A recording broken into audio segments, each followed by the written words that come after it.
Passons au modèle d'exploitation de données, qui est le troisième modèle. Ici, c'est très simple, comme vous pouvez le voir. La fenêtre est divisée en trois sections. Il y a la section constituant la carte du Sénégal avec les différents départements. La section qui est à gauche, totalement à gauche, en bas, constituée des différentes informations relatives au communiqué pour une région qui aura été cliquée au niveau de la carte. Et ici, une sorte de tableau de bord pour montrer l'évolution des cas selon les différents communiqués qui auront été enregistrés dans cette application. Donc, comme on peut le voir, on peut cliquer sur les régions selon les découpages. Si on clique par exemple sur cette région-ci, qui est la région de Saint-Louis, on voit qu'il n'y a pratiquement aucune information utile pour faire un plot bien visible. Ce qu'on a comme information, c'est la région de Saint-Louis, le nombre de cas qui a été recensé dans le dernier communiqué et les différentes localités qui constituent la région de Saint-Louis généralement dans les communiqués. Concernant les sous-régions, on met directement la localité, on considère directement la localité comme étant la sous-région on considère la région comme étant la localité tout simplement. Voilà, comme on peut le voir ici, le dernier communiqué qui aura cité Saint-Louis, il y a comme nombre de cas 1. Maintenant, là, c'est l'évolution des nombres de cas. On voit ici, il n'y a qu'un seul point. Ce n'est pas intéressant. On va cliquer sur Dakar, qui est la région la plus mouvementée. Donc, si on voit bien avec la région de Dakar, on marque l'information comme le nom de la région, Dakar. Date de données qui est communiquée, c'est cette date-ci. Et la répartition des cas à travers les différentes localités de Dakar. Donc, ici, on a les localités de Diamniadio, 5K, ainsi de suite. On peut lire différentes informations utiles. Et à partir de là, on fait le plot des différents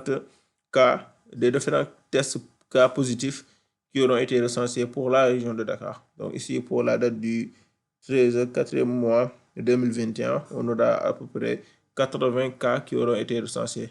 Durant cette période d'absence d'information, c'est tout simplement parce que dans l'application, il n'a pas été enregistré, n'a pas été donné d'informations concernant ces périodes. Après, on a les informations, on a une baisse qui est là, qui se situe à une soixantaine de cas, après une remontée vers une 80aine de cas de nouveau, 81 cas, et après une chute brutale vers les 27 cas. Ainsi de suite, ainsi de suite. On recense l'ensemble, les informations concernant les différentes étapes. Et on a 10 points, donc ça veut dire qu'il y a 10 communiqués. Parmi les différents communiqués qui ont été enregistrés, 10 parlent de Dakar et donnent des informations sur le nombre de cas, comme on peut le voir ici. Voilà, tac, tac. Ici, si on compte, on doit arriver à 10. 1, 2, 3, 4, 5, 6, 7, 10. Voilà, celui-là n'a pas été enregistré. Il est toujours à l'état décoché. Voilà, donc on passe au dernier module. Le dernier module est très simple lui aussi. Ce qu'il fait, c'est tout simplement essayer de déterminer quelle localité a été l'origine de la contamination d'une autre localité. Du coup, comme on peut le voir là dans le schéma où c'est une sorte de légende. Donc, si on a la carte du Sénégal non cliquable, et là, on a les différentes régions avec les légendes. Donc, Guédiawaye a contaminé a priori Pikine. Donc, c'est ça. Ici, c'était peu visible parce que la région de Dakar est petite. Donc, la localité de Foundiougne a contaminé la localité de Malem Hodar.